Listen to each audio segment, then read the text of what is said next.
Se había cortado el video anterior, entonces voy a tratar de retomar.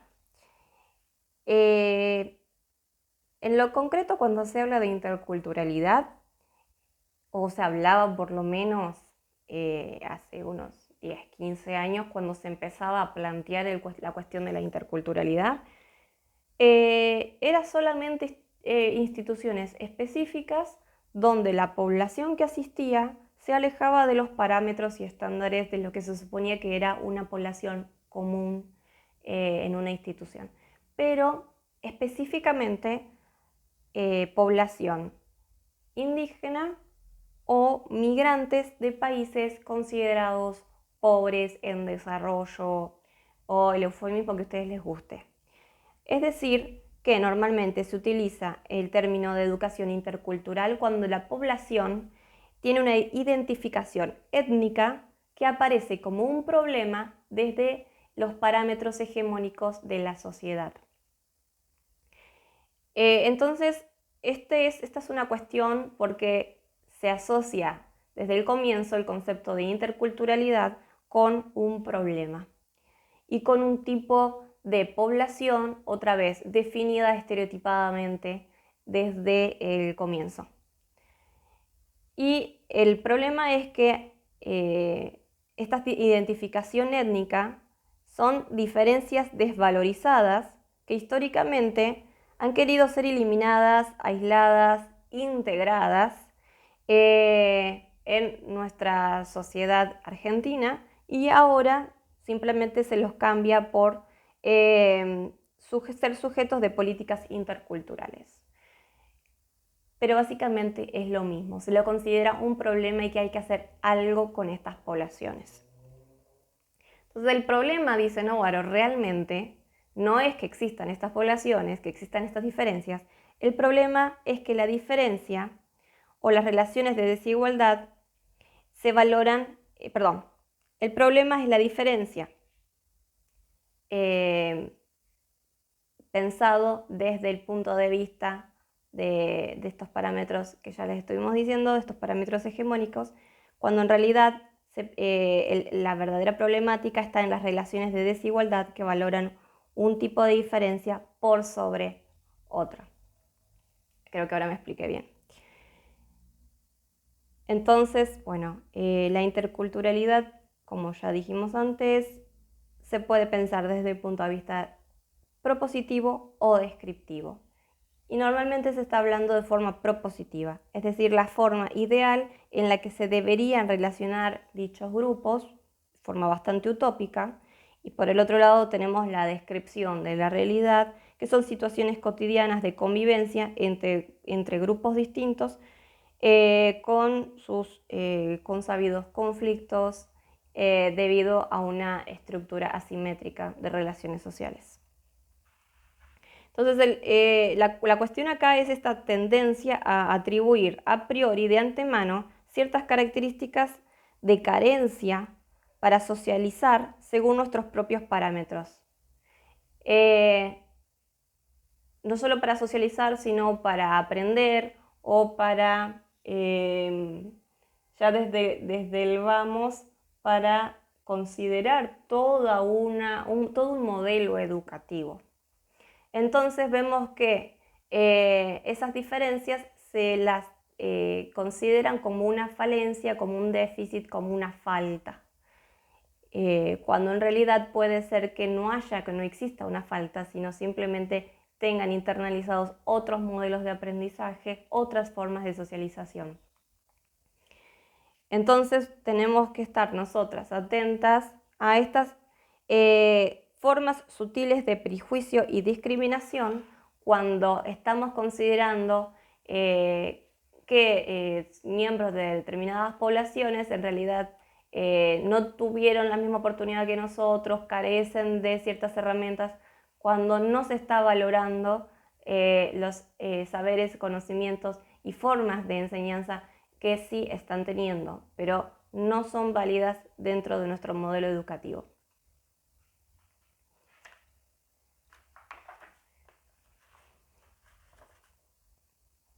Otro de los prejuicios que sirven como ejemplo sobre todo en educación inicial, es juzgar la crianza de los niños desde nuestro modelo inconsciente de familia nuclear y evaluar como patológicos a los grupos familiares que no responden a ese modelo nuclear. O sea, culpar o encontrar la causa de esa deficiencia, supuesta deficiencia, en la forma en la que se estructuran las familias.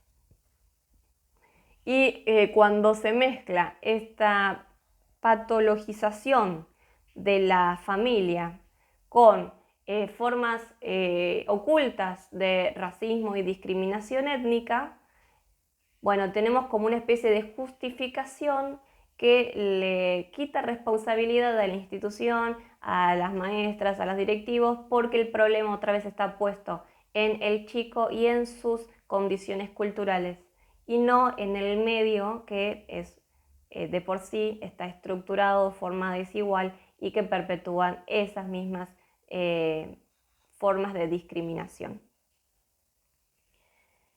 Y por el otro lado, bueno, se piensa esta utopía de la interculturalidad como posibilidad de un encuentro igualitario, simétrico, basado en el diálogo. Todo esto muy lindo, pero en este momento esa situación es inexistente porque no corresponde a la lógica dominante de las relaciones en nuestra sociedad. No es la forma en la que nos relacionamos actualmente, nos relacionamos de la otra forma, con estructuras implícitas de poder y de asimetría.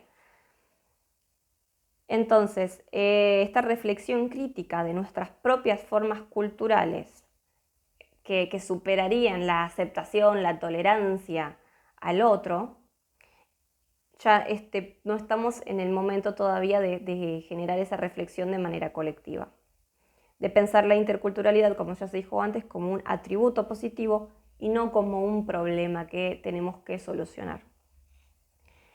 En el medio, entonces, Novaro documentó bastantes intentos de lograr una educación intercultural que no lograban sostenerse en el tiempo o no tenían apoyo porque estaban tratando de insertarse dentro de un sistema de valores y creencias que no correspondía a esta forma de pensar las relaciones entre culturas.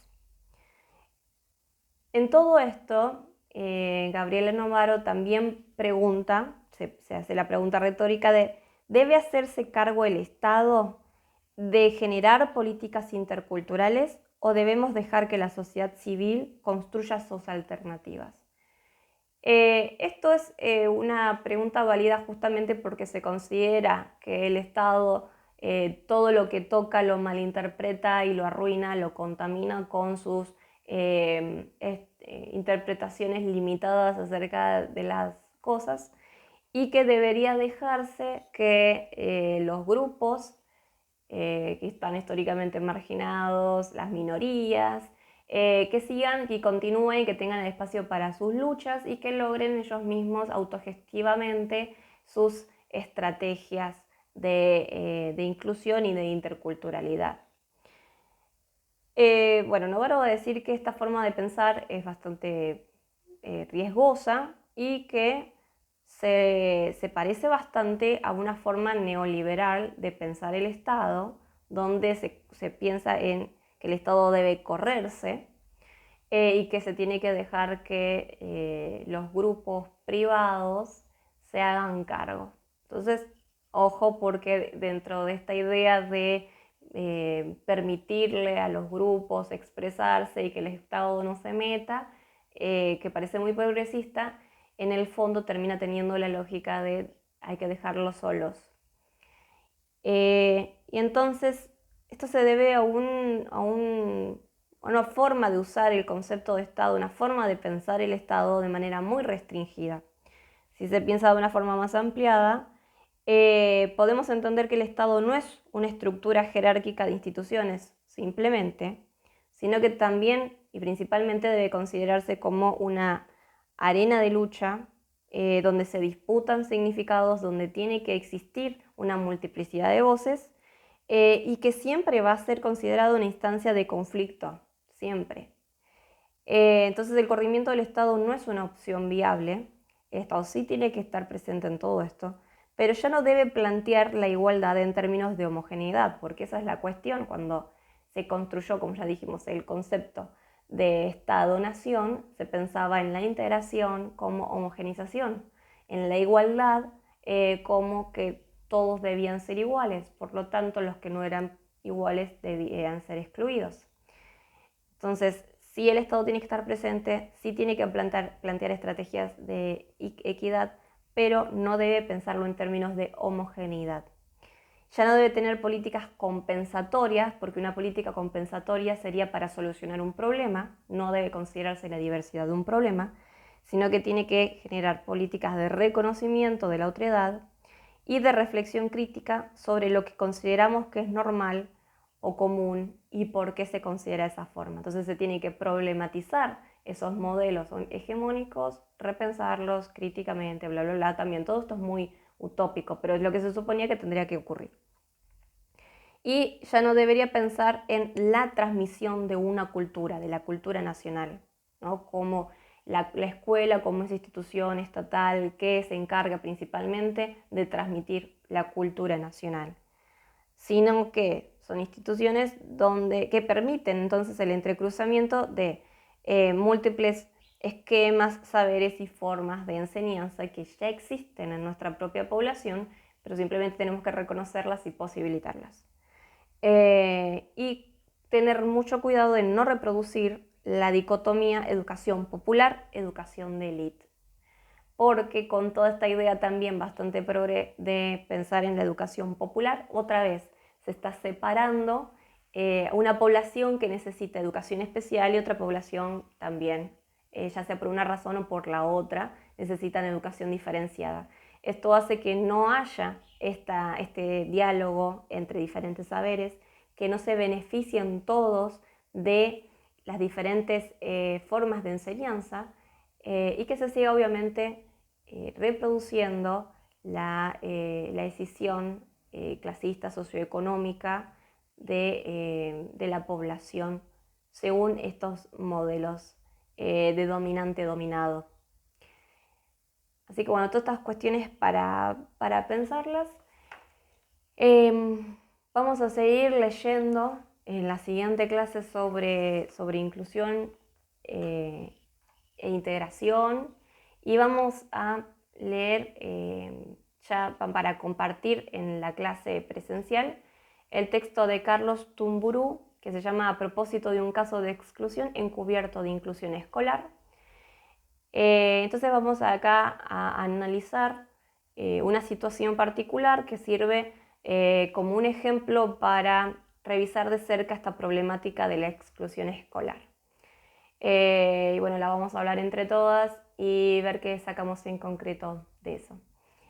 Y entonces ya la semana siguiente terminamos con el eje 2. Así que bueno, nos vemos en la clase que tenemos online. Y bueno, traten de leer y lo charlamos más tarde. Nos vemos.